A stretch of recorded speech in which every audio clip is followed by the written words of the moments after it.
La predicación, lo que hemos estado hablando, ha sido hacerlo todo como para Jesús, hacerlo todo como para Dios, todas las veces que lo hagamos. Y lo que leíamos en Colosenses es que todo lo que hagamos, todo lo que pensemos, todo lo que digamos, sea para Dios, sea como para Dios. ¿Por qué es importante hacerlo todo para Dios? Porque Él lo hizo todo por nosotros. Por eso es importante. No es porque nosotros querramos hacerlo bien o queramos quedar bien con Dios, porque no podemos quedar bien con Dios, sino que es Él lo que hizo por nosotros. Entonces vamos a seguir haciendo todo como para Él. Es el tema, haciéndolo todo como para Él. Vamos a la tercera sesión de la serie, y sabemos que entonces Jesucristo entregó todo en el Calvario por nosotros, y por eso nosotros debemos entregarlo todo a Él. Es una situación tal vez no común. La gente dice, estás equivocado, ¿por qué vas a entregar toda tu vida a Dios? Bueno, porque Dios entregó todo para nosotros. Vamos a orar para que Dios nos ayude a entender el mensaje de esta tarde. Bendito Padre Celestial, gracias te damos, Señor, nuevamente por tu bendición. Gracias, Señor, por tu palabra, porque sabemos que tu mensaje, Señor, ha sido preparado para nosotros, y que ahora nosotros que lo vamos a recibir, Señor, aunque somos pocos, Señor, sabemos que es para nuestra edificación. Y te ruego, Señor, que nos ayudes para entenderlo, que nos ayudes para comprenderlo, Señor, y que podamos practicarlo y vivirlo de una manera, Señor, todos los días, que lo podamos vivir para la gloria de tu nombre, Señor. Háblanos a través de este mensaje que tú has preparado, Señor, y habla tú a través de mí. Te lo pido en el nombre de Jesús. Amén. El amor de Jesús por nosotros se demostró en la cruz del Calvario. Ahí fue donde Él realmente demostró su amor por nosotros.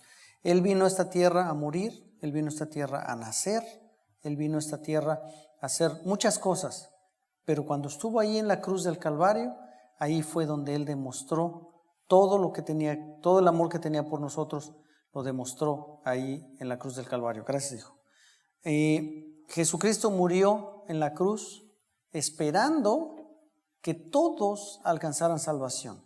Él no murió pensando que unos sí íbamos a ser salvos y que otros no íbamos a ser salvos. Él murió por todos. Él murió esperando que todos murieran, que todos alcanzaran salvación. Y la lectura que hemos estado leyendo ya varios días, en Efesios 6:7, yo espero que ya se la aprendan, es la tercera vez que la leemos. Efesios 6:7 dice: sirviendo de buena voluntad como al Señor y no a los hombres.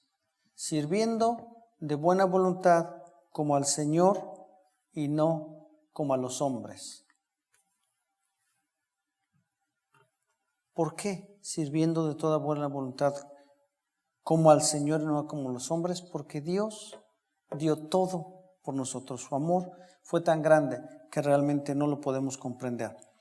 El otro día estaba yo leyendo una anécdota, no me acuerdo si fue en el librito de Escuela Dominical o si fue en algún otro lado, pero estaba yo leyendo una anécdota acerca de un señor ya grande, que fue a un consultorio y tenía cita en el consultorio. Fue al consultorio, tenía un poquito de prisa y le dijo a la enfermera que llevaba prisa, que tenía otra cita en otro lugar un poquito más tarde, a las 10 de la mañana tenía cita en otro lugar.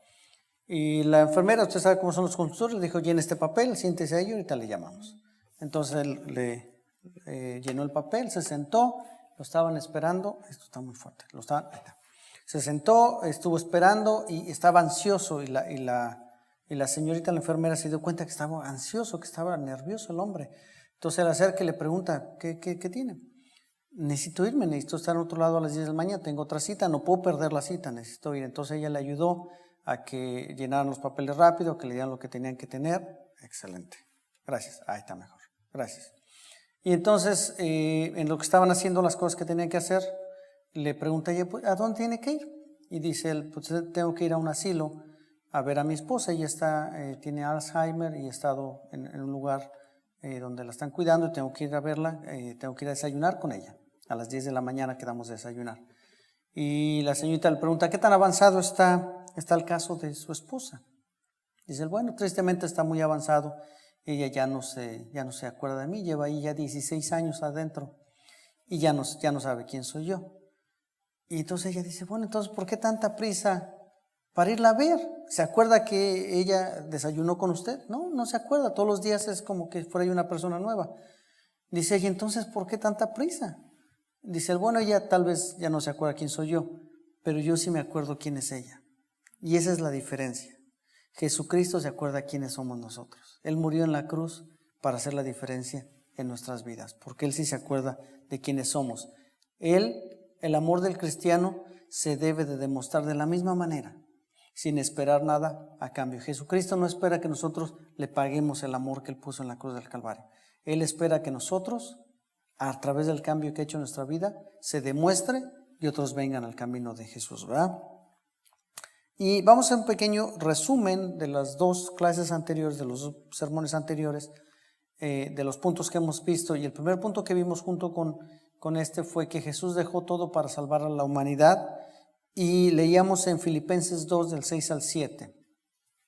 Lo voy a ir haciendo un poquito rápido porque son los versículos que ya habíamos leído en los dos sermones anteriores. Filipenses 2 del 6 al 7 dice, el cual, siendo en forma de Dios, no estimó el ser igual a Dios como cosa a que aferrarse, sino que se despojó a sí mismo tomando forma de siervo hecho semejante a los hombres. Él dejó todo para salvar a la humanidad. Ese fue nuestro primer punto. El segundo punto que vimos fue que Jesús siguió todas las ordenanzas del Padre. ¿Se acuerda que decíamos que nosotros a veces no obedecemos en todo? Más bien nunca hemos obedecido en todo porque no tenemos esa capacidad de obedecer en todo, pero Jesucristo obedeció en todo. Y seguíamos leyendo ahí en Filipenses capítulo 2, versículos del 8 al 11, donde dice, y estando en la condición de hombre se humilló a sí mismo haciéndose obediente hasta la muerte y muerte de cruz, por lo cual Dios también lo exaltó hasta lo sumo y le dio un nombre que es sobre todo nombre, para que en el nombre de Jesús se doble toda rodilla de los que están en los cielos y en la tierra y debajo de la tierra, y toda lengua confiese que Jesucristo es el Señor, para gloria de Dios Padre. Él dejó todo por salvar a la humanidad. Él siguió todas las ordenanzas del Padre. Él obedeció hasta la muerte y muerte de cruz. Una obediencia que nosotros realmente no podemos tener.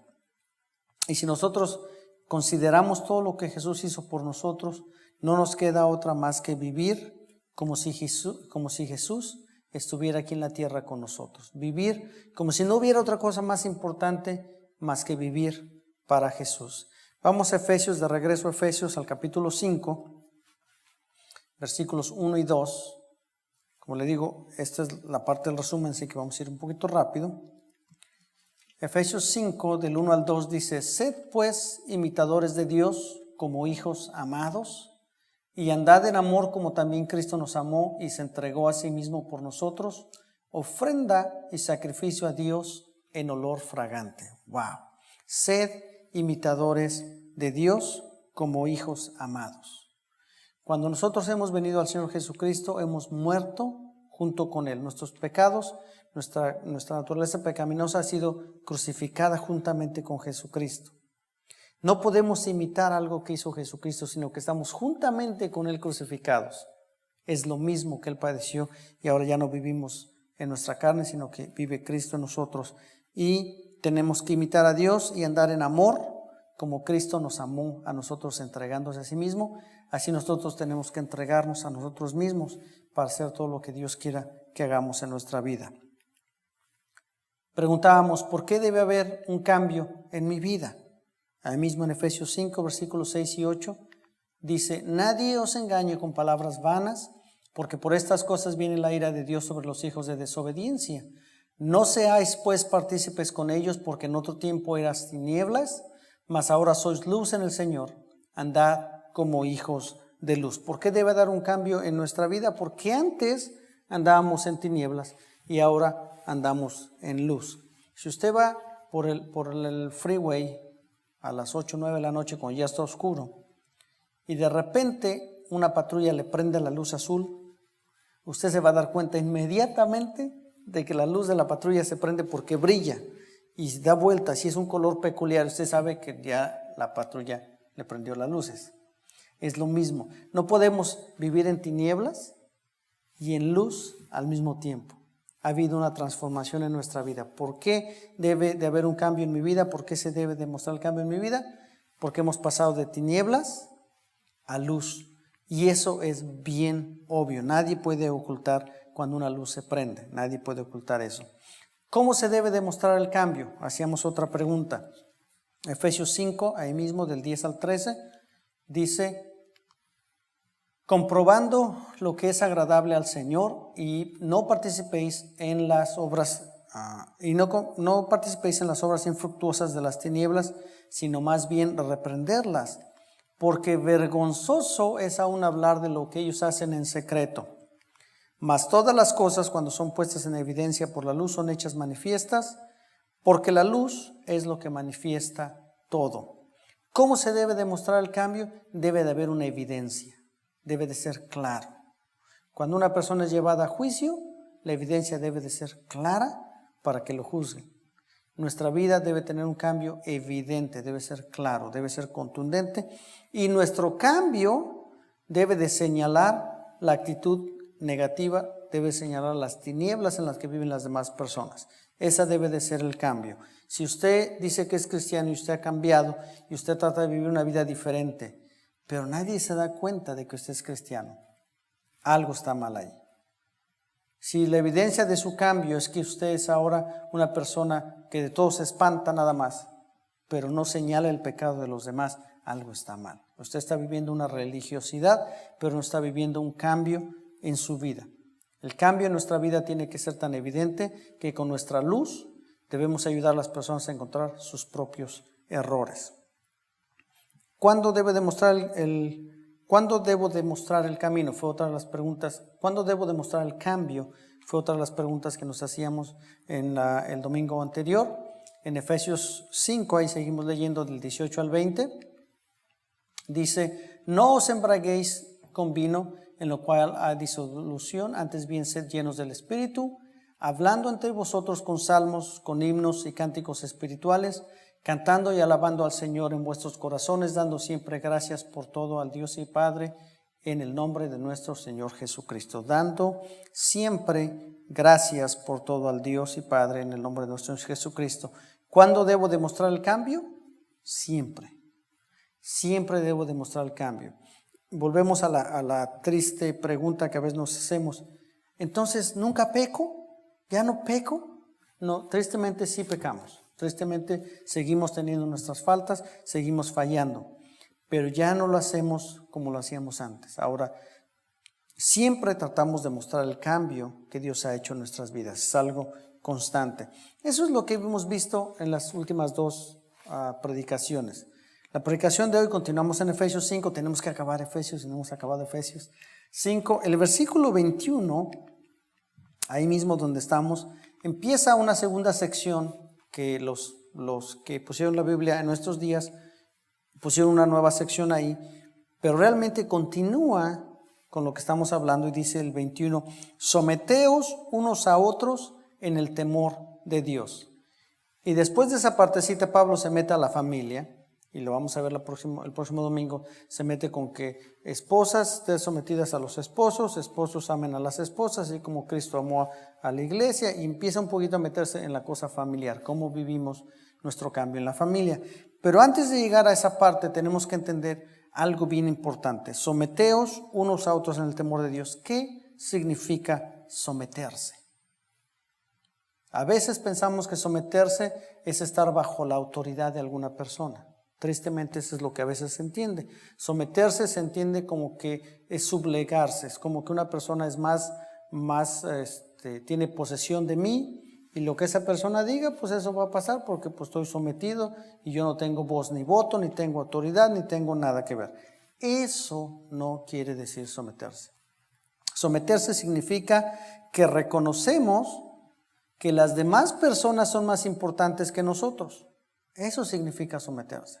Significa que las necesidades de los demás son primero que mis necesidades. Someterse significa que el bienestar de las personas alrededor mío es primero que mi bienestar. Eso es lo que significa someterse. Entonces, en otras palabras, someterse significa que yo me voy a preocupar por los demás primero y después me voy a preocupar por mí. Lo interesante de este versículo es que dice, someteos unos a otros en el temor de Dios. Entonces, yo me preocupo por el bienestar de ustedes. Ashley se preocupa por el bienestar de todos nosotros, Jenny se preocupa por el bienestar de todos nosotros, Benjamín se preocupa por el bienestar de todos, Gaby se preocupa por el bienestar de todos nosotros. Es un equilibrio. Nadie es más grande que nadie, nadie tiene más autoridad que nadie, nadie es más importante que nadie, sino que todos ponemos a los demás primero. Eso significa someterse unos a otros. ¿Cómo debemos de someternos unos a otros? Acompáñenme a Romanos 12. Romanos 12 del 11 al 13 dice, en lo que se requiere diligencia, no perezosos, fervientes en espíritu, sirviendo al Señor, gozosos en la esperanza, sufridos en la tribulación, constantes en la oración, compartiendo para las necesidades de los santos, practicando la hospitalidad. La palabra de Dios nos dice entonces, constantes en la oración, ahí está. Sufridos en la tribulación, constantes en la oración, compartiendo para las necesidades de los santos, practicando la hospitalidad. ¿Cómo debemos someternos unos a otros? Practicando entre nosotros el bienestar de entre nosotros, sirviendo al Señor con todo gozo, con la esperanza. Cuando hay problemas, seguimos adelante, sufridos, constantemente orando unos por otros, compartiendo para las necesidades de unos a los otros y siempre practicando la hospitalidad. Siempre ponemos a los demás primero. Esto va a sonar gracioso, pero dice, ay, lo voy a invitar a mi casa. Mira cómo me va a dejar la casa. Ay. No se bañó y me pidió ir al baño. Ay, Dios mío, cuando yo entré a ese baño,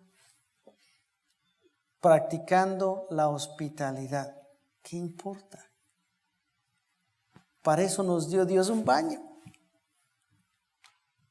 Después nos vamos a batallar limpiando, sí, pero practicando la hospitalidad. La bendición que vamos a darle a esa persona va a ser la diferencia.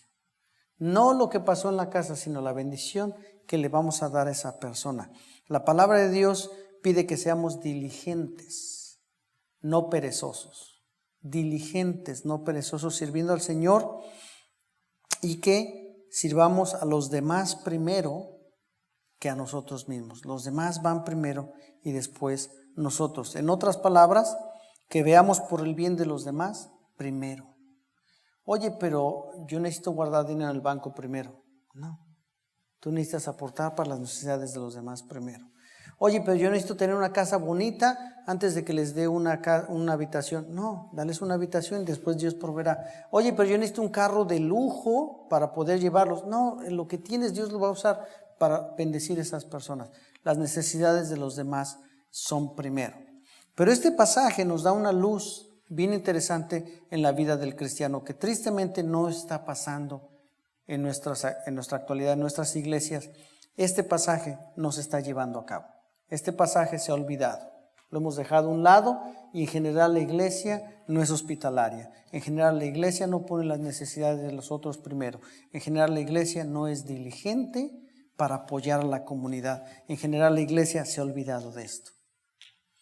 Dice, someteos unos a otros en el temor de Dios.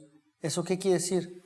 Que allá afuera, las personas que no tienen el temor de Dios, tenemos que llevar el temor de Dios para poderles ayudar. Pero no vamos y les hablamos.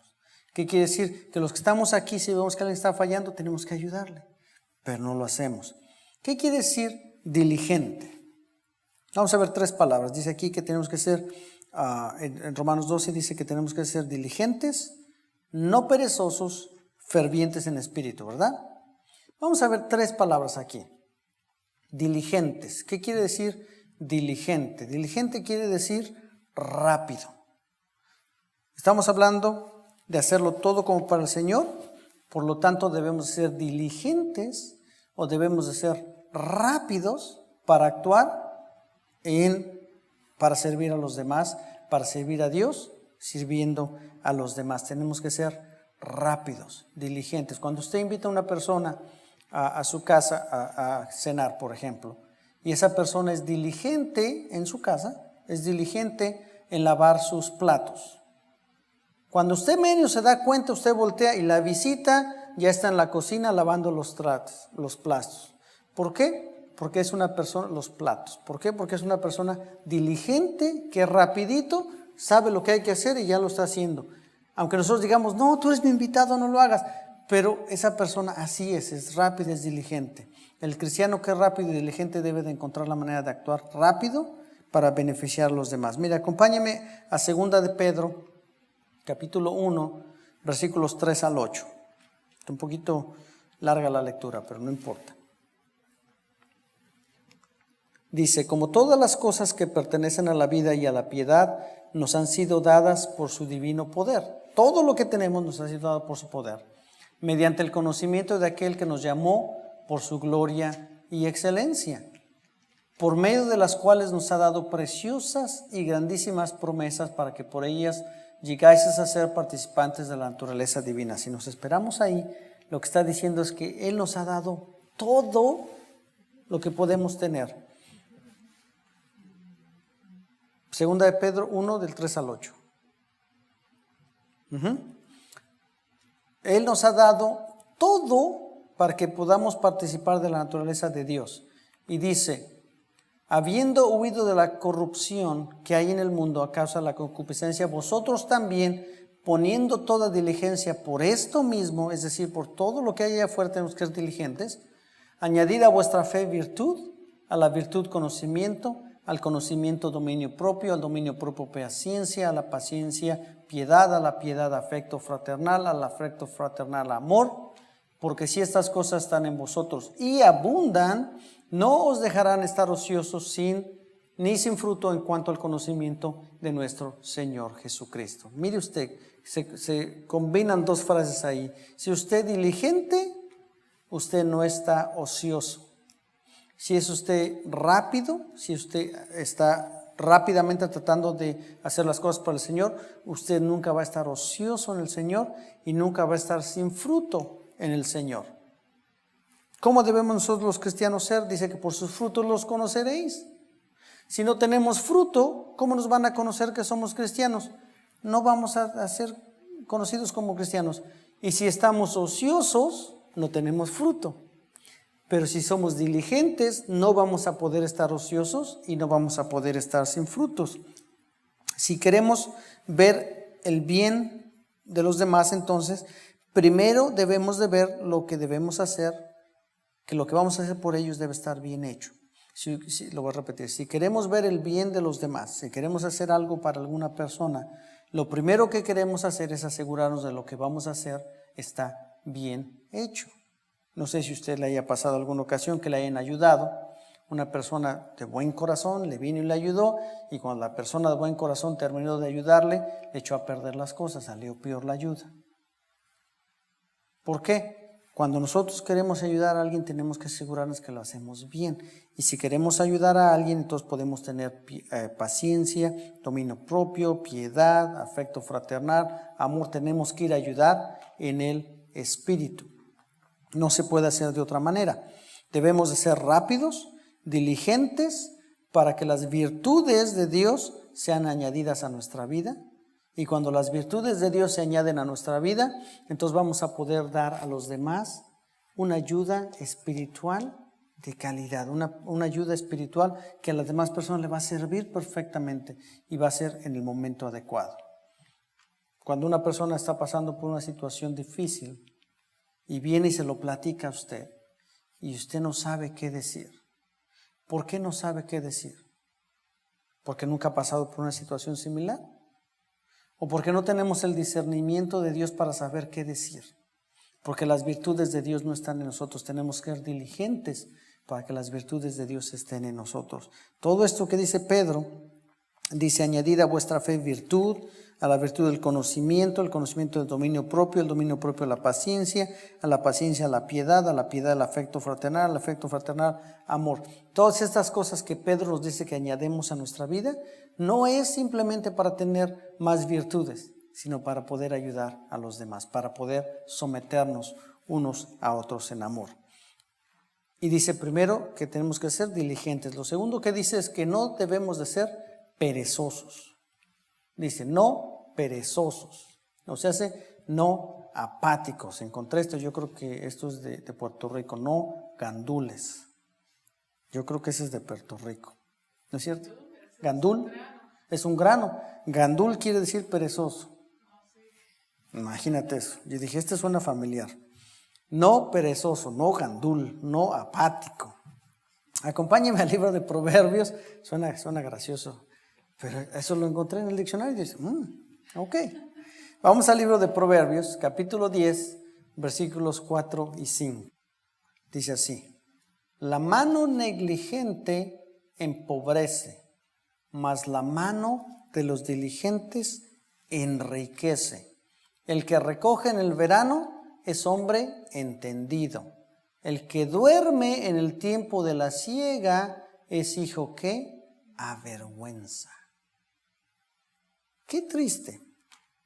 Dice Pablo, tenemos que ser diligentes, no perezosos, porque si somos perezosos vamos a dar vergüenza.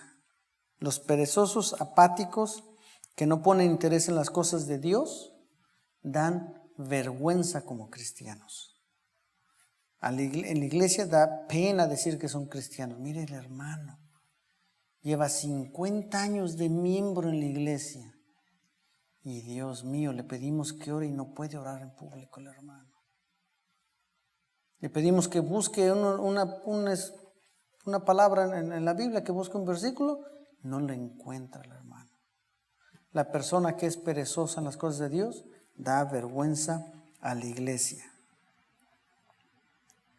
No pueden hacer las cosas que Dios quiere que hagan, porque no han sido diligentes en buscar lo que tienen que hacer. Acompáñame a 2 Timoteo 2. 2 Timoteo 2, del 14 al 16, Pablo le está escribiendo, esta es la última carta que escribe Pablo, se le escribe a Timoteo, y le está dando una serie de instrucciones de cómo llevar su vida, de cómo llevar su ministerio, y le dice, recuérdales esto, exhortándoles delante del Señor a que no contiendan sobre palabras, lo cual no para nada aprovecha, sino que es para perdición de los oyentes.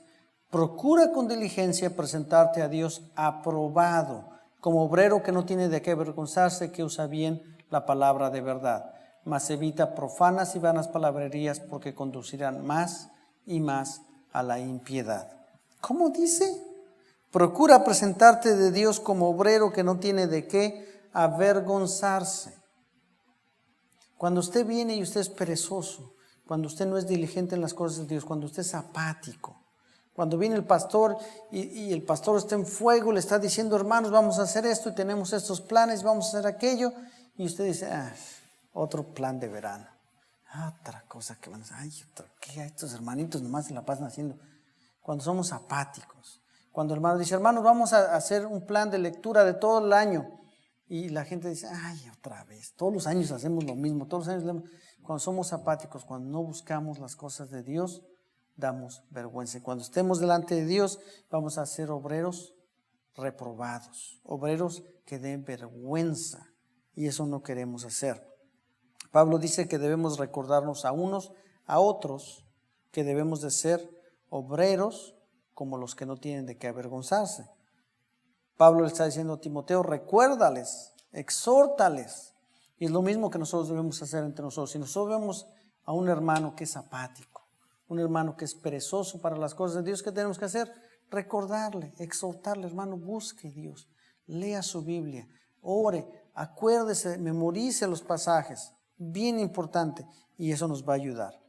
¿Qué otra cosa nos dice el apóstol Pablo que debemos de ser? Dice que debemos de ser diligentes, que no debemos de ser perezosos, que debemos de ser fervientes, debemos de ser apasionados. Una persona ferviente es una persona que pone en primer lugar lo que le apasiona, lo que le gusta. Si usted es el tipo de persona que le gusta armar y desarmar carros, usted va a encontrar tiempo, y el tiempo que no tiene lo va a usar para armar y desarmar carros, porque su pasión es lo que le gusta. Si les gusta tocar algún instrumento, va a encontrar tiempo para practicar el instrumento. Si le gusta cocinar, va a encontrar tiempo para estar siempre cocinando, aunque ni se coman la comida, se la acumula ahí, usted sigue horneando, sigue porque a usted le gusta cocinar. Se ríen porque aquí no está esa cosa, ¿verdad? Pero muy bien. Usted va a invertir tiempo, el mayor tiempo posible, y aún el tiempo que usted no tiene, lo va a invertir en su pasión, en lo que a usted le gusta, en lo que a usted le apasiona. ¿Qué tal una persona que está apasionada por buscar las cosas de Dios? ¿Qué va a hacer esa persona? Va a buscar cada momento que tenga para buscar a Dios. Cada momentito que tenga durante el día va a abrir la Biblia. Se va a ir a un rinconcito, Señor, gracias por este momento. Va a estar alabando a Dios todo el día, va a estar cantando. Es una persona que está apasionada, que le gusta Dios. Mira, acompáñeme a Hechos 18, del 24 al 25. Vamos a ver una característica importante de una persona ferviente, de una persona apasionada. Y cuando hablamos ferviente, no se trata de ser ferviente exterior, porque a veces nos dan cuerda por fuera y andamos brinco y brinco bien contentos y oramos en voz alta y decimos, y algunas iglesias hablan en lenguas y dice uno, qué ferviente es el hermano, pero nomás es por fuera, tiene que ser una cosa interior. Entonces vamos a ver una característica importante de una persona que es ferviente.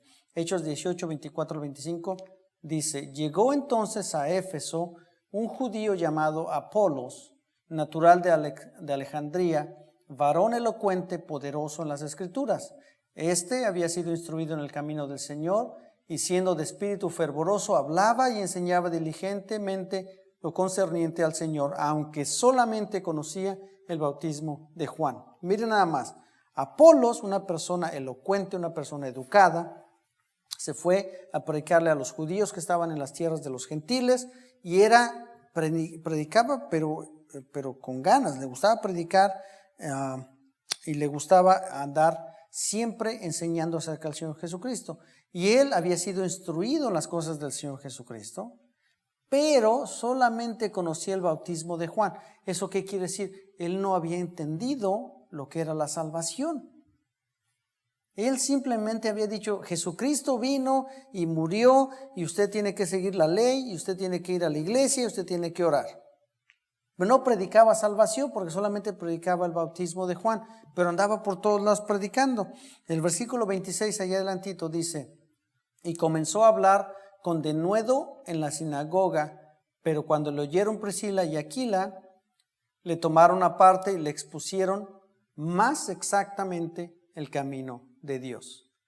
Priscila y Aquila era una pareja que habían trabajado con Pablo. Ellos estaban muy familiarizados con el mensaje de salvación. Ellos entendían claramente lo que era la salvación a través de la sangre de Jesucristo, la gracia salvadora. Conocían todo el evangelio.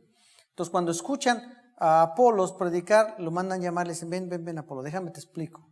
Tú sabes la mitad, te falta esta parte, tú todavía no sabes esta mitad.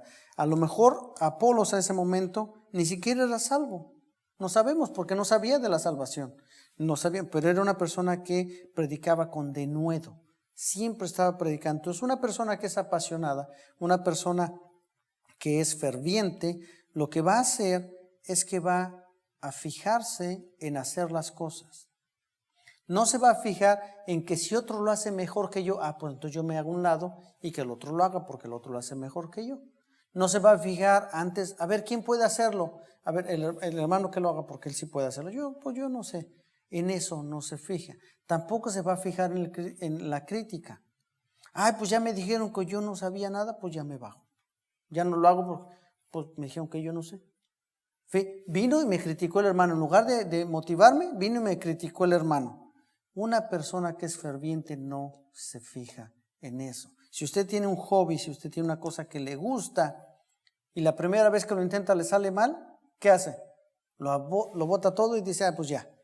No, porque le gusta, lo va a seguir intentando y lo va a seguir intentando y lo va a seguir intentando. Una persona ferviente en las cosas de Dios se pone a trabajar para Dios y deja que Dios haga la obra. No se fija en las personas, no se fija en las gentes. Entonces, cuando nos sometemos unos a otros, lo que estamos haciendo es dejar que Dios obre a través de nuestra vida para bendecir a la iglesia, para bendecir a otros, para dar bendición a los demás que no tienen, para ser hospitalarios, para poner las necesidades de los demás en primer lugar. Eso quiere decir ser sometidos unos a otros. Nuestra vida cristiana debe de ser caracterizada por 3 cosas: ser diligente, no ser perezosos y ser ferviente. Esa debe de ser nuestra característica como cristianos. Cuando alguien nos pregunta, oye, ¿qué clase de cristiano eres? Fácil. Yo soy un cristiano diligente, yo soy un cristiano que no es perezoso y yo soy un cristiano que es ferviente, apasionado por la palabra de Dios. Si hacemos de nuestra vida una vida de servicio, que es la base para hacer todo como para el Señor, y sometiéndonos unos a otros, servimos a Dios, entonces todo lo que hagamos, sea de hecho o sea de palabra, lo vamos a hacer como para el Señor. Esa es la característica. El miércoles pasado tuvimos la oportunidad de tener un par de misioneros que nos visitaron, Filemón y su esposa, nos visitaron aquí y dieron un poco de su testimonio. Ellos son originales de Pakistán y un tiempo estuvieron separados porque a él lo estaban persiguiendo, lo iban a apresar y lo iban a matar por predicar el evangelio. Él vino para acá a Estados Unidos, después ella lo alcanzó. Han estado aquí en Estados Unidos algún tiempo, creo que unos 4 años, 3, por ahí más o menos. Como todo, su esperanza era encontrar un lugar donde vivir, encontrar una iglesia donde servir y hacer su vida normal, como todas las personas. Pusieron las cosas en un contenedor, sus cosas personales, en lo que encontraban donde vivir. Llevan 3 o 4 años viviendo de aquí para allá, de aquí para allá, de aquí para allá, a donde Dios los lleve. Y cuando ellos pensaban que las cosas iban a ponerse mejor, el Señor les dice, ahora regrésense a Pakistán y quiero que sigan predicando el evangelio en Pakistán. ¿Usted cree que esas personas estos misioneros están poniendo sus necesidades primero o están poniendo las necesidades de lo que Dios le está dando primero? Ellos se han sometido al Señor completamente. Y eso es lo que nosotros necesitamos. Estamos estar completamente sometidos a hacer de nuestra vida una vida de servicio para que los demás sean primero que yo. La bendición de Dios para su vida no se va a hacer esperar cuando usted bendice a otros. Usted no va a bendecir a otros para ser bendecido, pero cuando usted bendice a otros, usted va a ser bendecido. La bendición de Dios no se va a hacer esperar. La bendición de Dios para las vidas de los que nos rodean va a llegar a través de ¿quién? De nosotros. Cuando nosotros nos sometamos unos a otros. Debemos de dejar que Dios fluya en nuestra vida y que la bendición de Dios, quien nos salvó por medio de su Jesucristo, sea irradiada a las personas que nos rodean. Como si fuera una cosa radiactiva, que la bendición se vaya para los demás. Vivamos para hacer las cosas como para Dios y no como para los hombres, para compartir la bendición de Dios en nuestras vidas con otros. Seamos pues diligentes en buscar su palabra, no perezosos para servir a otros, seamos fervientes buscadores de Jesús cada día. Amén.